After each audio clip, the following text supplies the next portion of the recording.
আরে আসি কি বলতে এই মুখে না না না না না এই মুখে গিয়েছে। প্রচন্ড ঝড়ো বাতাসে আসলে অনেক ক্ষয়ক্ষতি হয়ে গেছে আমাদের মধ্যস্রোতিধর কালীগঞ্জ লালমনিরহাট। আরে আসি কি বলতে এই মুখে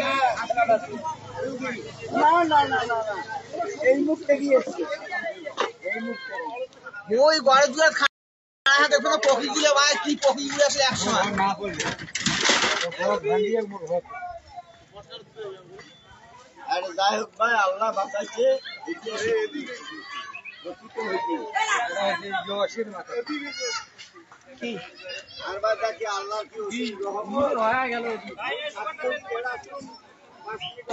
তাহলে ভাই দোকান বানা হয়েছে আন্দার কোনা দেখি বাড়ি গেল দোকানদার আন্দার কোনা দেখি বাড়ি গেল।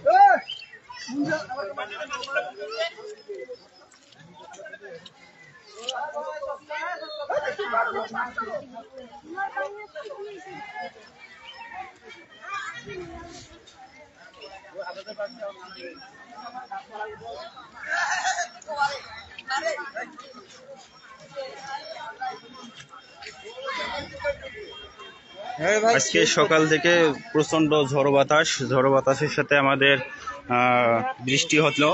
এই বৃষ্টির মাঝে আসলে আমরা ঘুম থেকে কেউ উঠি নাই বলতে গেলে। বিশেষ একটা বিষয় সেটা হচ্ছে যে বিল্ডিং আছে সেই বিল্ডিং এর ইট পর্যন্ত খুলে খুলে অন্য জায়গায় যে পড়ে গেছে। এই যেন প্রচন্ড একটা বড় একটা গাছ, এই গাছটা পর্যন্ত ভেঙে গেছে। অনেক ঘর বাড়ি ভেঙে গেছে আমাদের মধ্যস্রোতি ধরে। আপনারা দেখতে পাচ্ছেন আমরা আসলে ঘুম থেকে কেউ এখনো উঠি নাই। ঘুম থেকে উঠে শুনি যে আসলে অনেক ক্ষয়ক্ষতি হয়ে গেছে। আসলে এই ক্ষয়ক্ষতির কারণ আসলে কারো কাছে দোষ না, এটা আল্লাহ প্রদত্ত। তো আসলে আমরা কাউকে দোষ দেব না, আল্লাহর ভালোই ভালো। আপনারা দেখতে পাচ্ছেন অনেক ক্ষয়ক্ষতি হয়ে গেছে।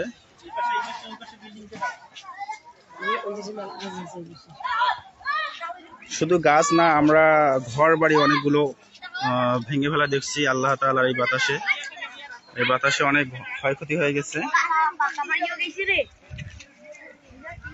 এখানে শুধু গাছপালা না, অনেক বড় বড় মানে যারা প্রতিদিন দিন মজুর মানে কোনো একটা দোকান, সেই দোকান পর্যন্ত ভেঙে গেছে। এই যে দোকান, এই দোকানে প্রতিদিন আয় করে, সেই আয়ের উৎসটা আজকে থেকে বন্ধ হয়ে গেল। এই একটা দোকান, এই দোকানে এই দোকান থেকে প্রতিদিন ইনকাম করে, আসলে সেই ইনকামের পথটা আজকে থেকে বন্ধ হয়ে গেল। জানি না এই দোকান কবে ঠিক হবে, আবার ঠিক করার পর আবারও ইনকাম শুরু করবে। যে দোকান, এটা দোকান ছিল এখানে।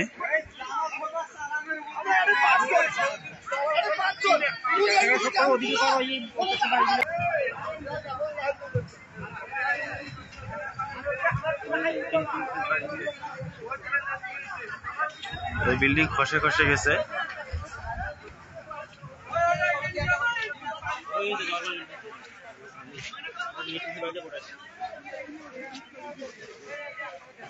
এই ঘটনা হচ্ছে কালীগঞ্জ লালমনিরহাট, স্থান হচ্ছে মধ্যস্রোতিধরে এই ঘটনা ঘটে গেছে। এই দেখুন বিল্ডিং এর ইটগুলো খসে খসে মাটির নিচে পড়ে গেছে, আবার অন্যখানে গিয়ে পড়ে গেছে। এই মুহূর্তে লাইভে যুক্ত হয়েছেন মাওলানা রুকনুদ্দিন সাহেব। আসসালামু আলাইকুম রহমতুল্লাহ। হজরত কেমন আছেন আপনি? আমাদের মধ্যস্রোতিধরে এই ঘটনা ঘটে গেল একটু আগেই। আসলে আমরা ঘুম থেকে উঠি নাই বলা গেলে। ঘুম থেকে উঠি শুনি যে আসলে এইরকম প্রচন্ড বাতাস, ঝড়ো বাতাসের মাঝে এইগুলো ক্ষয়ক্ষতি হয়ে গেছে। আপনারা যে যেখান থেকে লাইভটি দেখতেছেন অবশ্যই দেখবেন, অবশ্যই শেয়ার করবেন, লাইভটা সবার কাছে পৌঁছে দিবেন। আসলে এটা মর্মান্তিক ঘটনা। আপনারা দেখতে পাচ্ছেন কতগুলো গাছ তো গেছে, কিন্তু মানুষের যে বাসস্থান, মানুষের যে জায়গা, সেই জায়গাটা অবশ্য ভেঙে পড়ে গেছে। আসলে এখন থাকবে কোথায় অসহায় মানুষগুলো? এই যে আপনারা দেখতে পাচ্ছেন বিল্ডিং আছে মাগার ঘর নাই, মানে উপরের যে ছাউনিটা, উপরের যে ঘরটা, সেই ঘরটা উড়ে গেছে, টিন শেডটা উড়ে গেছে। এই দেখুন বর্তমান ঘর আছে, মানে বিল্ডিং আছে কিন্তু উপরের ছাউনি নাই, উপরের ঘরটা উড়ে গেছে।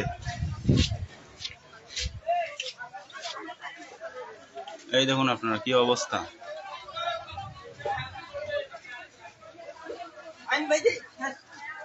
লাইট চলছে।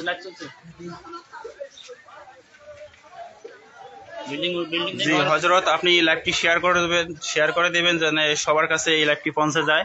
আসলে আমাদের সবাইকে এগিয়ে আসা উচিত যে আসলে এই মর্মান্তিক দুর্ঘটনায় আপনারা দেখতে পাচ্ছেন আরো অনেক ঘরবাড়ি পুড়ে গেছে, মানে পড়ে গেছে, সব বাতাসের মধ্যে ভেঙে গেছে।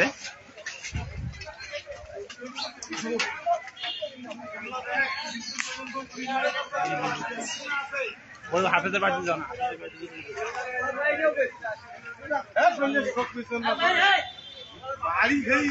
বিল্ডিং পর্যন্ত উড়িয়ে নিয়ে গেছে একটা বাড়ি। এনার বাড়ি ভেঙে গেছে। আসলে এই যে বিল্ডিংটা যে ছিল, এই বিল্ডিংটা ভেঙে এনাদের বাসায় পড়ে গেছে আর কি। এখানে প্লাস আর একটা বাড়ি আছে, সেটা হলো আর একজন আলেমের দিন আব্দুর রশিদ শাহ, ওনার বাড়িও ভেঙে গেছে। আপনারা লাইভটি সবাই শেয়ার করে দেবেন। আসলে এনার একটা সাক্ষাৎকার নিয়ে তারপর আমরা আর একটা ফুটেজে যাব। আসলে কি ঘটেছিল এখানে আজকে সকালবেলা একটু বলেন। সকালে তো ভালো আসলো, হ্যাঁ, পরে তো বাজার বিল্ডিং ভাঙি হানাঘাত করি আমাদের মানুষের পর্যন্ত ক্ষতি হবার ধরছিল। আমার ঠ্যাং দাবত কাটা গেছে, পাওটা কাটা গেছে, দেখতে পাচ্ছেন আপনারা, রক্তাক্ত দেহ ধরে আছে। এনার কথা হচ্ছে যে পাশে যে বিল্ডিং ছিল, এটাকে বলা হয় একটা গোডাউন। এই গোডাউন ছিল একটা, এই গোডাউনটা ভেঙে এনাদের বাসায় পড়ে গেছে। তো এনাদের বাসা ভেঙে পড়ে যাওয়ার পর এনাদের মানে এখন যে থাকবে সে বাসস্থান বলতে কোনো কিছু নেই, আশ্রয় কিছু নাই, সবগুলো বাড়ি ভেঙে গেছে।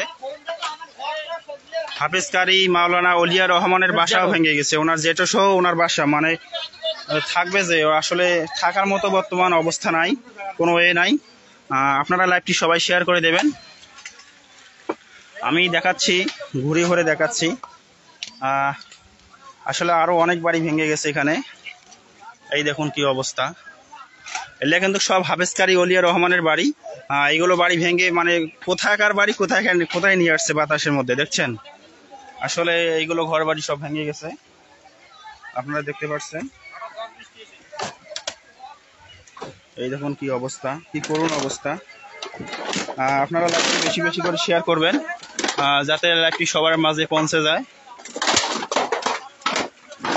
আমার তো মনে হয় যে মাওলানা হাফেজ কারি ওলিয়া রহমান এখন অব্দি পর্যন্ত জানেই না। আসলে এটা ভাবার অকল্পনীয় বিষয় যে এখনো কেউ ঘুম থেকে ওঠে নাই, তার মাঝেই এত বড় একটা ক্ষয়ক্ষতি হয়ে গেছে।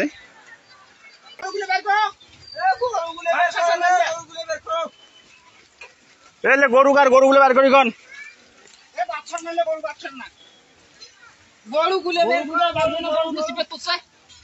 আর গরু এর আছে জানে না, গরু। এই দেখুন আপনারা, কথা শুরু হলো, আকাশে ডাকাডাকি হচ্ছে, আপনারা দেখতে পাচ্ছেন। আসলে লাইভটি বেশি বেশি করে শেয়ার করবেন। এখানে বেশি ক্ষয়ক্ষতি হয়েছে যে হাফেজ কারি মাওলানা ওলিয়া রহমানের বাসা এবং আব্দুর রশিদ শাহ, এই দুই মাওলানার বাড়ি পাশাপাশি, দুইটা বাড়ি ইনশাল্লাহ আল্লাহ তাআলা সুবহানাহু ওয়া তাআলা, মানে কি বলবো, এখানে বলার ভাষা নাই। তবু এটা তো আসলে কারো কিছু করার না, আর আল্লাহ প্রদত্ত বাতাস, এই বাতাসের মধ্যে সবকিছুই তছনছ করে দিয়েছে এই দুটি বাড়ি। আসলে এনারা যে থাকবে এখন, সে থাকার মতো কোনো একটা ওয়ে নাই, আপনারা দেখতে পাচ্ছেন।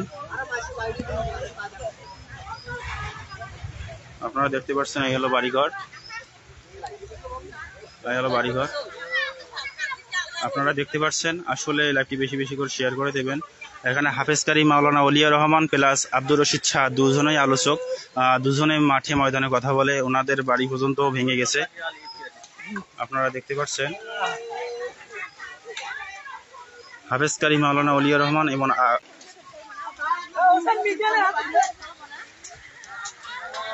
আমরা লোক পাঠাই দিলাম। আসলে ওখানে গরু অনেক কষ্টের মধ্যে আছে, গরুগুলো এখনো বাইর করবে আমাদের এই ছেলেগুলা যাচ্ছে। 3 পারবো কিনা জানি না। লাইভটি শেষ করতে হবে কারণ আবার বৃষ্টি শুরু হয়েছে। লাইভটি আর বেশিক্ষণ দীর্ঘায়ু করব না, লাইভটি কেটে দেব। প্রচন্ড বৃষ্টি শুরু হইলো আবার, জানি না আল্লাহ তাআলা এই শোকাহত পরিবারদের ধৈর্য ধারণ করার তৌফিক দান করুক। আসলে শোকাহত বলতে এখানে বোঝা যাচ্ছে যে আসলে এখানে থাকবে, আজকে যে রাত যাপন করবে সেই অবস্থাও নাই এখানে। আসলে একটা বাড়িও রাখে নাই, সবগুলো বাড়ি ভেঙে গেছে। যে